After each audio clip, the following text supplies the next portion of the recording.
በስመ አብ ወወልድ ወመንፈስ ቅዱስ አሐዱ አምላክ። ኖ ተቀደሱ በብርሃኑ ተመላለሱ ኖ ተቀደሱ በብርሃኑ ተመላለሱ ኖ ተቀደሱ በብርሃኑ ተመላለሱ ኖ ተቀደሱ በብርሃኑ ተመላለሱ። በስመ አብ ወወልድ ወመንፈስ ቅዱስ አሐዱ አምላክ አሜን።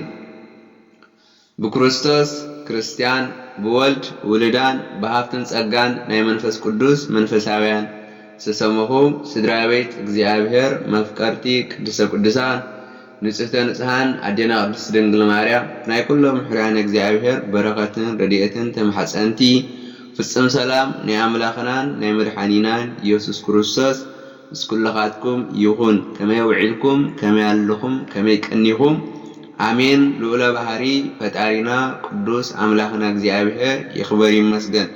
ብድጋሜ እግዚአብሔር ይመስገን ኢልና ስሙ ከነመስግን ስሙ ክንጽውዕ ስሙ ፀውዒና ድማ ንሕና ክንቅደስ ንሕና ክንባረኽ ዝፈቐደ አምላኽና እግዚአብሔር ክብርን ምስጋናን አምልኾን ስግደትን ሎሙን ንዘለዓለምን ንዕይኹን ነው። አምላኽና እግዚአብሔር ምስተመስገነ ካብኡ ዘይትፍለ ንአምላኽ ዝወለደት ንጽሕቲ ቅድስቲ እመቤተ ብርሃን ቅድስተ ቅዱሳን ድንግል ማርያም በቲ እግዚአብሔር አምላኽ ዘኽበራ መጠን ሰማያዊ ምስጋና ይብጽሐያ። ኩሎም ቅዱሳን እግዚአብሔር ንአምላኽና እግዚአብሔር ዘገልገልዎ ንአምላኽና እግዚአብሔር ዘስመርዎ ከከም ዝሃቦም ማዕርግን ቅድስናን ዝኸበሩን ዝተመስገኑን ይኹን። 29 መስከረም በዓል ዕረፍታ ቅድስት አርሴማ ሰማዕቲ እሞ በረከት ረድኤት ቅድስት አርሴማ እስኩላትና ህዝቢ ክርስቲያን ክኸውን ናይ እግዚአብሔር አምላኽ ቅዱስ ፈቃዱ ይሁን። እግዚአብሔር አምላኽና ከም ዝፈቀዶ ካብ በረከት ቅድስት አርሴማ ንምክፋል ብዝብል ሓፂር ታሪክ ህይወት ናይ ቅድስት አርሴማ ገርና ትምህርቲ ክንመሃር ኢና። እግዚአብሔር አምላኽና ምስጢሩን ጥበቡን ይግለጸልና። አርእስተ ትምህርትና ቅዱስ ልበ አምላኽ ዳዊት ኣብ መዝሙር 34 ቁጥሪ 19 ዝሓፈልና ሃይለ ቃል ገርና ክንመሃርና። እቲ ሃይለ ቃል ናይ ጻድቃን መከራ ብዙሕ እዩ እግዚአብሔር ግና ካብ ኩሉ የድሕኖም ዝብል ክኸውን እዩ። ስለ ቃሉ ዝኸበረን ዝተመስገነን ይኹን። ልበ አምላኽ ቅዱስ ዳዊት ኣብ መዝሙሩ መዝሙር 34 ቁጥሪ 19 ናይ ጻድቃን መከራ ብዙሕ እዩ እግዚአብሔር ግና ካብ ኩሉ ከድሕኖም ክብል ጽሒፈልና ኣሎ። እዚ ክብል ከሎ ድማ ነቶም ቅዱሳን አቦታትና ነቶም ቅዱሳን አዴታትና ጻድቃን ዝረኽቦም ዝነበረ መከራ ብዙሕ እኳ እንተኾነ እግዚአብሔር ግና ካብ ኩሉ የድሕኖም ከም ዝነበረ ይዝገልጸልና። ስለዚ እምበር ቅድስት ቤተ ክርስቲያንና ሰብኣይ ሰበይቲ ተባዕታይ አንስታይ አልዎ ከይገበለት ብዘይ ምፍልላይ ንኹላቶም ብሓደ እያ ትዝክሮም። ቤተ ክርስቲያን ናይ ኩሉ ስለ ዝኾነት ጎይታናን መድኃኒናን ኢየሱስ ክርስቶስ ክብርን ምስጋናን ይኹን። 12 ሐዋርያት 72 አርድእቲ 36 ቅዱሳን አንስቲ መሪጹ ደቂ አንስትዮ ይስዕብኦ ከም ዝነበራ ብገንዘበን እውን የገልግልኦ ከም ዝነበራ ድማ ኣብ ሉቃስ ወንጌል ምዕራፍ 10 ቁጽሪ 2 ተጻሒፍልና ኣሎ። ቅድስት ቤተ ክርስቲያንና እንደቂ ተባዕትዮ ቅድስና ክትህብ ከላ እንደቂ አንስትዮን በቲ ዝግበአን ክብሪ ትህብ እያ። ንቅዱሳን ደቂ ተባዕትዮ ናይ መዘከርታ ዓለት ከም ዘለዎም ከምኡ እውን ንቅዱሳን ደቂ አንስትዮ ዝዝከራሉ መዓልቲ ክህልወን ቅድስት ቤተ ክርስቲያንና ትፈቅድ እያ። ኣብቲ ተኣምር ዝፈጸማሉ ዝተወልዳሉ ዘዕረፋሉ ዕለት መዘከርታ ይግበረለን። ቅድስት ቤተ ክርስቲያንና ከምቲ ንቅዱሳን አቦታት ከማልዱላ እትልምኖ ንቅዱሳን አዴታት እውን ንቅዱሳን አዴታት ቅዱሳን አንስቲ ከዓ ልክዕ ብትሩፊታተንን ብጸሎትን ከማልዳላ እትልምን እያ ማለት እዩ። ንኣብነት ኣብ 4ይ ክፍለ ዘመን ብስም ጎይታናን መድኃኒናን ኢየሱስ ክርስቶስ ዝኣመነ ዘበለ ዝሕረደሉ ኣብ ዝነበረ ዘመን بسيماتነት زحالفا بزحات أديتاتين كمتي ندق تبعتي واستوهب ناي سمعتنا كبري نعاءتنون كمو تهبنيا بيتكريستيان أبرئستناي تروفتاتن استقارلالو استولدالو زعرف على العلت زخرا بتوسخيناي كلاتهم قدسان أنسي مذكر تايلا عبد الرو داغماي تنسى زلا قدامي تسنبت قدسان أنستي اندابلت تتصوعان تذكران علتن تخبرلن يا مالت ازي كله كبري ذهبتن كا بهوتن امريت كلا بزفصماو قدس اغلغلوت اي مالت اقدمنون افتن بقصري 36 قدسان انست زنبرا نغويتانان مدحاينان يسوع ክርስቶስ ኣብ ዘመነ ስጋዊ ዘገልገሎ ቅዱሳን አንስቲ ንክርስቶስ ዝገበራለ አገልግሎት እንታይ ኢልና መስናሓትት መጽሓፍ ቅዱስ ከም ዝንዳበለ ይመስክረልና ምስ ጎይታ ዝዋዕለ ይውዕላ ኣብ ዝሓደረሃ ይሓድራ ምስኡን ከም ዝነበራ ኣብ ሉቃስ ወንጌል ምዕራፍ 8 ቁጥር 2 ኣብ ማርቆስ ወንጌል ምዕራፍ 15 ቁጥር 26 ይገልጸልና ብገንዘባንን ብጉልበተንን ንጎይታናን መድሓይናን ኢየሱስ ክርስቶስ አገልግሎነ ማቴዎስ ወንጌል ምዕራፍ 27 ቁጥር 57 ብስራተ ትንሣኤ አቀዲሙ ርእየንን ንቅዱሳን ሐዋርያቱን አበሲረን ማቴዎስ ወንጌል ምዕራፍ 28 ከቁጥር 6 እስከ ቁጥር 9 አቲ ቀዳማይ ክፍለ ዘመን ቤተክርስቲያን بخبير شجر عبزنا ورات اللجزية نكريستيانات بزح أقول هيبان ملء هواتن نسيفي نحوي نما أسرتي نفسن كسب موفاي باتي حين نزام كبسانا نستي روميو معرف عصرتش دشة كابصر حدا انت تمل كتنا كبسارة أول ساب صحفة نزيون قليت لنا نهارات صحفات ملغتاتن ناب كريستيان كابوتا نابوتا أبزي حين نزام كبسانا ديتاتنا اتناي مجمع مرتبة بيت كريستيان أبيتن مسريتن بيتنون ناقرقلت بيت كريستيان هيبنن وفيانني قبرهالات معرف كلتا كافورة حالين تتمركنا هون قبرهالات معرف 10 نزي آمنو مهيران آمينين زم قدسان أبديتها يتي بمنفس قدس زتا قبرلن تنبيت أبعاتاتن تفتيمي بيت كريستيان سرح خلو استفع عليها أوش بيت كريستيان زفت أما قرقلت ساريحانن أقلقلنني ቅዱስ ሐዋርያ ጳውሎስ መንፈስ ቅዱስ ንዝወለዶ ቅዱስ ጢሞቴዎስ ወዱ ኣብ ጻሓፈሉ ካልኣይ ጢሞቴዎስ ምዕራፍ 1 ቁጥር 5 እንታይ ኢልወሎ ነታ ጥርጥር ዘይብላ ኣባኻ ዘላ እምነት ዝክራኤ እዛ እምነት እዚኣ ኣቐድም ኣብ ዓባይካ ሎይድ ከምኡውን ኣብ ኣዲኻ ኤውነንቄ ነበረት ሕጂኻ ኣባኻ ከም ዘላ ኣሚን ኣለኹ ክበጽሕ ይፈልናል ኣብዚ ከይተጠቕሰ ዝሓልፍ ዝግብኦ ነገር ንሕራሊ ሓደ ሓቅሎ سوانتاي مبزحتو كل جزء منفساوي هوت ويد ما كريستيانو نابرا كبحال كله رزقا مودا بزعبان نفسها زي مقداس نابت مرتن سرحان أتوكرو زي مهاب محبراو نابرا مقدار بزي أقابن أبزي بوتون نقزي أبهيري فلت نابلكا بزي سرعات منبارن زموسلوم سبات وحدات هيكون منفساو النت قناهم هيكون بحات يرون مقلا زاكن منفساو النت مالت ودي يخون قوال سبعي يكون سويتي أب إمنتك صنعك حق حبرة السب نخبرك كاب رخصت كاب منزرنا كاب سلي كاب قطعة كاب قناعات كاب كركر كاب منافقنات كاب صغران كاب قتلت كاب غايلة كاب تنقلا زعم وصلوا فقادة سكا قديفك فرمان فس قدس بزخانو فقري سلام تعقستي يا أخل النوال إمنت رسخا مكتا وزتم سناي تكبارات تنابرا هيوتي مالك بس مسرت منفساوي هيوت كساب كندي أقداس مخان كنرد أنخرينا كومها حدا سبات أما منفساوي هيوت أما منفساوي نتسرع صدقن تقارله نسهنا عبدك أنستيو تحت زبالة مسلومي كم زي مسلمون أيسانني أب زمان أبولي يخون أب زمان حديث قدسان أنستي بزح تقارلن زبالة سعوات أبركتانين إتي قدسان أنستي زفات سموات تقباراتون كساب داق ما يمتعات قويتانان مدحينان يسوع ክርስቶስ نزل عالم كم زخان لنون ويتنان أملاخنا مدحينان يسوع ክርስቶስ أو وانجيلو بعلو مهيرنان أستمهيرنان سلازم بار قدسان أنستي زيار أملاخ برديئتو زحادران بسأقاس تواهدن عديتاتن أوالدن قدسات أنستي تباهيلن سوا هايمانك بمصنعن بمعقابن سناي تكبارات بمسرح دليتات سجان دليتات نفسي دليتات نفسها نفقادك زي أبهر كم زجزاء بمجبات ካብ ክሕደት ካብ ጥርጥር ካብ ክፍኣት ካብ ፍሂር ይሕቀን መንፈሳዊ ገሊት ብምግዳለን እሙናትን ተባዓትን መስኻክር ሰማዕቲ ብምዃነን ስለ ቅዱስ ስሙ ብዙሕ መከራ ዝተቐበላ ብሓፈሻ ቅዱሳን አንስቲ ይበሃላ። ቅዱሳን አንስቲ ብመሰረት ናብረአን ግብረንን ዓይነት ተጋድለንን ኣብ ክልተ ልዕሊእን ተኸፊለን ይርከባ። ሰማዕታት ቅዱሳን አንስቲ ዝበሃላ ንእግዚአብሔር ከሓዳ ንጣዖት ስገዳ ምስ ተባህላ ንእግዚአብሔር ኣይንክሕድን ንጣዖት ኣይንሰግድን ኢለን ኣብ ቅድሚ ቅዱስ ኣምላኽና እግዚአብሔር ኣብ ቅድሚ ከሓቲ ንነገስታትን መኳንንትን ቀሪበን ከይፈርሓ ስለ ኣምላኽናን ፈጣሪናን ዝመስከራ ቅዱሳን አንስቲ ቅዱሳን ሰማዕታት። ስለዚ ድማ ሰማዕትነን ምስክረንካ ኣዝዩ ብዙሕ ዓይነት መከራን ስቃይን ክሳብ መቅተልቲ ብኣኮቴት ዝተቐበላ ቅዱሳን ሰማዕታት አንስቲ ይበሃላ።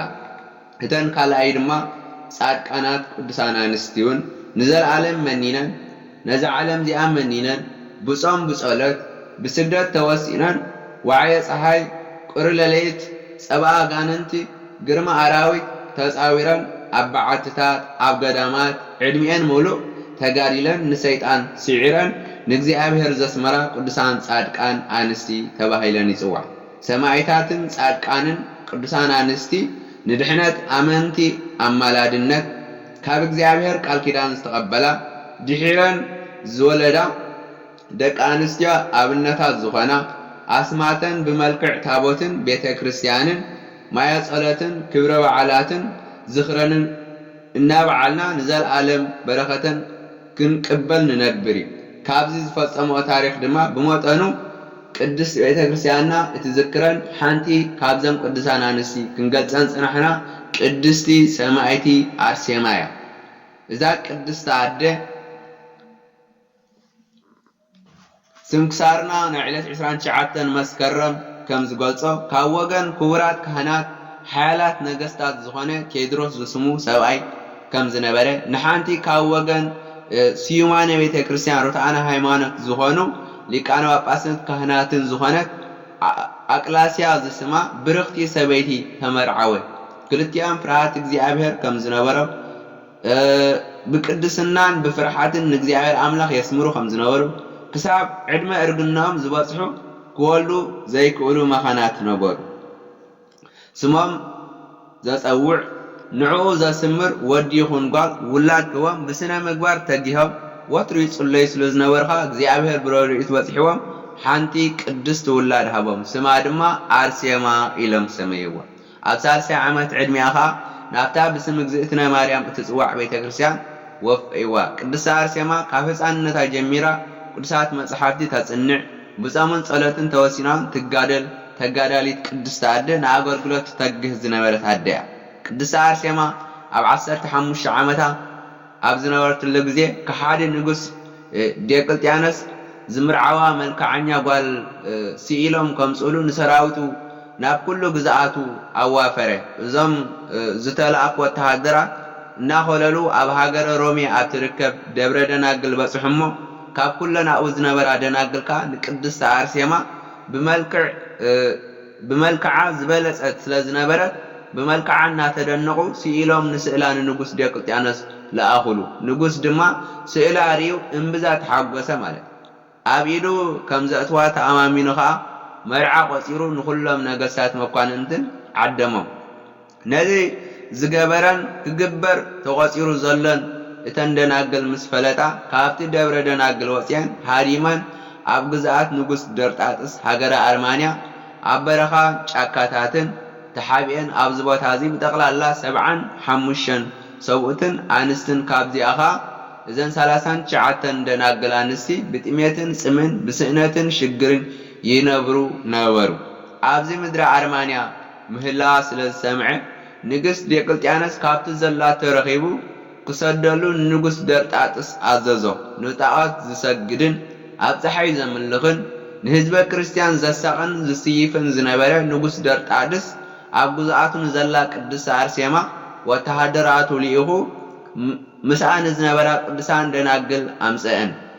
ንጉስ ደርጣድስ ንቅድስቲ አርሴማ ብመልክዓ ተማሪኹ ንዓለማዊ ሓገስን ስጋዊ ድልየታትን ተመነያ ኣብ ጣዖታቱ ከስግዳውን ብዙሕ ፈተና ቅድስቲ ኣርሴማ ግና ኣብ ሃይማኖታ ጸኒዓን እዚ ዓለም እዚ ፍትወቱን ሓላፊ ምዃኑ ኣሚና ንዓኣቶምን ንኣሕዛብን ንምስክር ምእንቲ ክኸውን ብኣይ ምኽንያት ምእንታይ ናብ መኳንንትን ነገስታን ክትውሰዱ ኢኹም ዝብል ሃይለ ቃል ዘኪራ ማቴዎስ ወንጌል ምዕራፍ 10:18 ዘሎ ቃል ወንጌል ዘኪራን ምእንቲ ስም ክርስቶስ ሰማዕቲ ክትከውን በሃገት ዛ ቅድስቲ ኣደ በረኸታ ምስ ኩላትና ይኹን።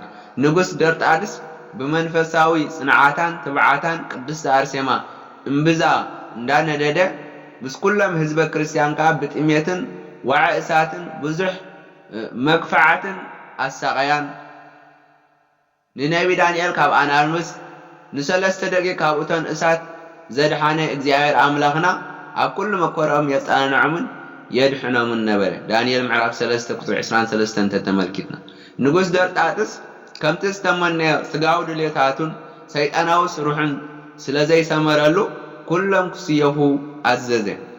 እተን ደናግል ክስየፋ ከለዋ ቅድስቲ ኣርሴማ ቃለ እግዚአብሔር እናጠቐሰት ትምዕደንን ተጸናንዕን ነበረ። ከምታ ቀዲምና ዝገለጽናዮ ዘን ቅዱሳን አንስቲ ንኣምላኽና እግዚአብሔር ኣብ ስጋዊ ኣብ ምድሪ እዚ ኣብ ሰብ ከሎ ኣብ ዝነበረ ዘስተምረሉ ኣብ ዝነበረ ደድሕሪኡ እናሰዓቦ ንሳተን እውን የእምና ከም ዝነበረ ኣቀዲምና ሪና ሓንቲ ካብዘን ቅድስቲ ኣደ ድማ ቅድስቲ ኣርሴማ ድማ ነዚ ኣብነት ጌራ ቃለ እግዚአብሔር እናጠቐሰት ነተን ምስኣ ዝነበራ ደናግል ትምዕደንን ተጸናንዕን ነበረ።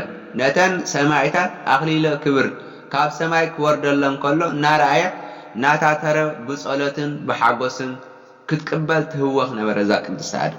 ኣብ መወዳእታ ኪዳነ ተካየድኩ ምስለ ሕርያን ምስ ሕርያይ ኪዳን ኣተኹ ዝበሎ ልበ ኣምላኽ ቅዱስ ዳዊት ኣብ መዝሙሩ መዝሙር 89:34 ከም ዝብል ካብ ጎይታናን ኣምላኽናን መድሓኒትና ክርስቶስ ቃል ኪዳን ምስ ተቐበለት ንጉስ ደርጣድስ ርእሳ ክትምተር ኣዘዘ። እቶም ወተሃደራት ድማ ብገመድ ስሒቦም ርእሳን መልሓሳን ክቆርጽዋ ክልቲአን ኣዒንታ ጎጥቂጦም ብምውፃእ እውን ብኣካላታ በብንእሽቶ መተርዎ።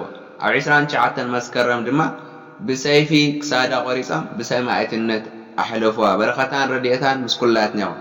ካብ ክሳዳ ድማ ደምን ማይን ጸባን ማዓርን ከም ነጠብጣብ ዝናመ ክረምቲ ናብ 4 መኣዝን ወፀ። ቅድስቲ ነፍሳ ከዓ ቅዱሳን መላእክቲ በይባቤን ዝማሬን ብክብሪ ተቐቢሎም ኣብ ቦታ ዕረፍቲ ኣእተውዋ። ናይ ኩሎም ምስኣ ዝነበሩ ደናግል ብድምር 72 ሰባት ሬሶም ኣብቲ ቦታ ተረፈሞ ምሕደር ሰይጣን ዝኾነ ንጉስ ብእግዚአብሔር ተቐፂዑ ኣይምሩ ጠፊእዎ ምስ ኣራዊት ይነብር ነበረ። ድሓር ግና ብጸሎት ቅዱስ ገርገሬዎስ ናብ ልቡ ተመሊሱ ብእግዚአብሔር ኣሚኑ ናይዘን ቅዱሳን ሰማዕታት ዓጽም ተኣኪቡ ኣብ ጽቡቕን ኣብ ፍሉይን ስፍራ ኣቐመጦ። ድሕሪ ግዜ ድማ ብስመን ቤተክርስትያን ተሃኒጽሎም ካብዚ ቦታ እዚ ተኣምር ተገብረ ማለት። ቅድስቲ ቤተክርስትያንና ከምቲ ዝክረ ጻድቕ ለዓለም ይህሉ ዝብሎ መዝሙር 112:6 ዝብል ቅድስቲ ኣርሴማን ካልኦት ቅዱሳን ብሰማዕትነት ዝዓረፉላ 29 መስከረም ቅዳሴ ቤታ ድማ ንቅድስቲ ኣርሴማ 6 ታሕሳስ ትዝክሮን ተኽብሮን። ብፍላይ ከዓ ኣብ ቅድስቲ ሃገርና ኤርትራ ኣብ ዞባ ማእከል ንዑስ ዞባ ጋላ ነፍሒ ዝርከብ ዓዲ ሓውሻ ብስም ቅድስቲ ኣርሴማ ዝጽዋዕ ቤተክርስትያን ብክብሪ ይበዓል። እዚ ቦታ እዚ ካብ ጥንቲ ቅዱሳን በረኸት ቅዱሳን ዘይተፈልዩ ቅዱስ ቦታ እዩ። ብዙሓት መናንያን ባሕታውያን ድምፂ ኣራዊትን ጸባ ኣጋንንትን ተዓጊሶም ዝጽልዩሉን ዝነበሩ በዓትታትን ናታቶም ኣዕጽምትን ክሳብ ሎሚ ኣብዚ ቦታ ዘሎ ህያው ምስክር እዩ።